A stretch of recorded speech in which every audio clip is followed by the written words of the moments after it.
This is the Miyoo Flip. It's a new clamshell device made by the people who made the Miyoo Mini Plus and the Miyoo Mini. What's the issue? What do you mean we can't edit it like Linus does? This is the Miyoo Flip. It is the new device that is made by Miyoo. They made the Miyoo Mini Plus and the Miyoo Mini. What's wrong now? More? Okay. Wait, how happy do you want me to be? 6% affiliate link? This is the Miyoo Flip. It is absolutely awesome. It does this. Don't worry about that clicking noise. And it plays games. There's games on here.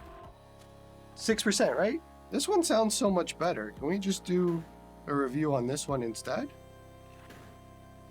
Only 3%? The Miyoo Flip is awesome.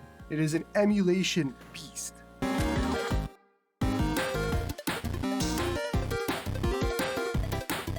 Hey everyone, and welcome back to Joey's Retro Handhelds.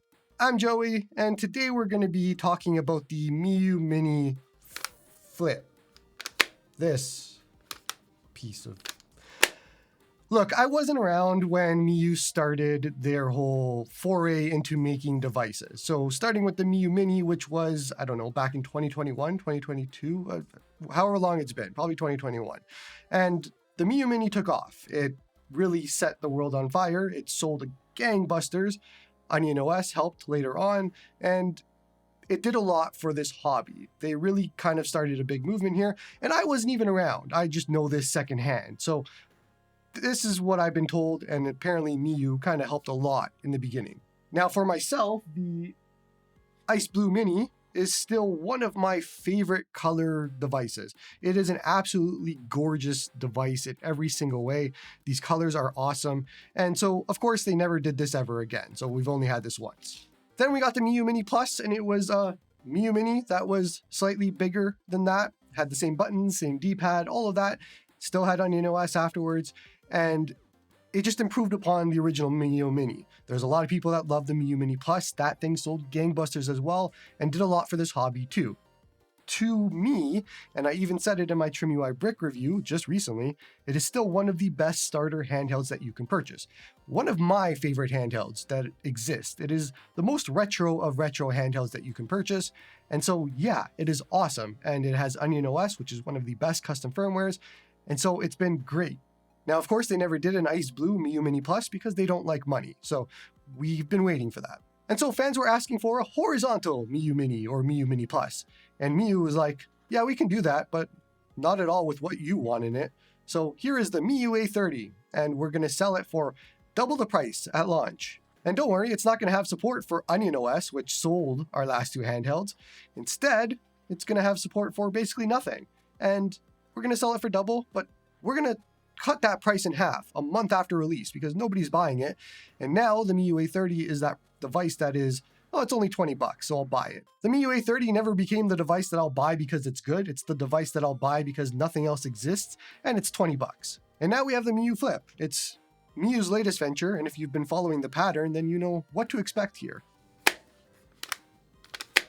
Which is whatever the hell this thing is. I don't want to call this a review. I don't want to be pigeonholed into doing all of the normal review things because in all honesty, I don't need to review this. I bought this with my own money. It was $80 US. That is how much this thing costs. This was $54 US. It is Ambernix SP, which is so much better than this piece of crap. Anyways, $80 US, bought this with my own money. Didn't want to be pigeonholed into the review because when I reviewed the Miyoo A30, Miyoo tried to take that down. They went through Go Game Geek and basically said, have him take that review down. And then I didn't, and I had to wipe my links to Go Game Geek from the description to kind of remove them from the equation. And so you can't do that this time. There is no bullying me in this video. I am going to tell you exactly what I think about the Miyoo Flip, and we'll just call this the beta review because apparently the V2 of the Miyoo Flip is already on its way. It is coming in February, from my understanding, which means that it will suddenly come in August if we go by their timelines. Don't worry, it'll release this month. And so I'm kind of bearing the lead here, but yeah, Miyoo has already said there is a version 2 coming of this. So The $80 I spent on this device is just thrown away. Why did I do that? What did I purchase this for? Why would I even recommend something that apparently is going to be revisioned in a month? Do you know how long they were working on this for? Longer than you'd think. It's been over a year that they've been working on this, and they released it, and now they have a revision coming within a month of release. What is going on? Should I just wait for version 4 before reviewing this one? Should I just ignore this until version 4? Or do I wait for it to go on half price and then everybody tell me my original review was wrong because it's only $25? I don't know what you're complaining about, Joey. $80 at launch right now. And it is a piece of a reminder again. The Miyoo Mini Plus and Miyoo Mini are two of the best-selling handhelds in our hobby. I don't know how many people are employed at Miyoo. Definitely not a lot considering their output of firmware updates and other things. They have to be swimming in whatever money. I don't know what sort of situation they have going on, but the money they are making on those devices have to be swimming on it because they didn't pay for Onion OS. Onion OS is being made by a team for free, so they're not paying for development costs. They're not paying for a lot of hardware costs anymore, considering it's been a few years that the Miyoo Mini and Miyoo Mini Plus have been out. So all of that money, and you came up with this. And I have joked in the past about McDonald's plastic. I have made those jokes about certain devices. And in those certain situations, it has been true. It has been McDonald's plastic in every situation. I need a new lower bar for whatever the hell this thing is. This is lower than McDonald's plastic. This thing is the cheapest device I have ever felt, and I have held a data frog before. What is going on with this thing? $80 for this. The hinge is going to fail. It's going to fail soon. There's no way it isn't. My R1 and R2 buttons miss inputs half the time. I open it up and I try and play some games. I go back to the menu, it's in Chinese. Half of the time. Once a day, it goes back to Chinese. Don't know why, and I have to go back and fix it and change the language. Once a day, it does that. The sticks are awful. They took Vita sticks and somehow made them worse. These sticks, I don't know where they found them. They do L3 and R3, which is new to me, but they are Vita sticks that are awful. And you're not going to use them on any games that you play on this thing anyways. It's got the power of a normal RK3566. So you're going to play Super Mario in the beginning for 5 seconds and say, yeah, man, this is cool. It plays N64. You're never going to play that again because it is an RK3566 and it doesn't have great Nintendo 64 and Dreamcast and PSP support. You could get away with some of those games, but you're not going to buy it for that. Put it that way. Now, the surprising part is the actual D-pad and buttons actually feel fine. They are good. The D-pad is thinner than I would want, but I can use it. It feels good. The buttons feel good. All of that is great. It's not much different than the RG35XX SP in version 2 of that device, where they fixed the buttons and the D-pad, but it's serviceable. It is fine. I actually enjoy playing the D-pad and buttons. The problem is everything else with this device. I don't know what they paid for on the software end. They did no work on RetroArch. None of the actual systems have hotkeys. Game Boy Advance has it because they put it in the controls section, not in the actual hotkey section. So you have to set up all the hotkeys yourself.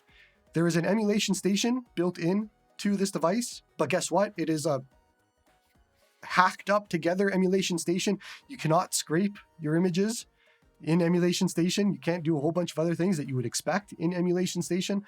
So it is completely garbage. The screen itself is super dim. Like, I don't know what they were trying to do here.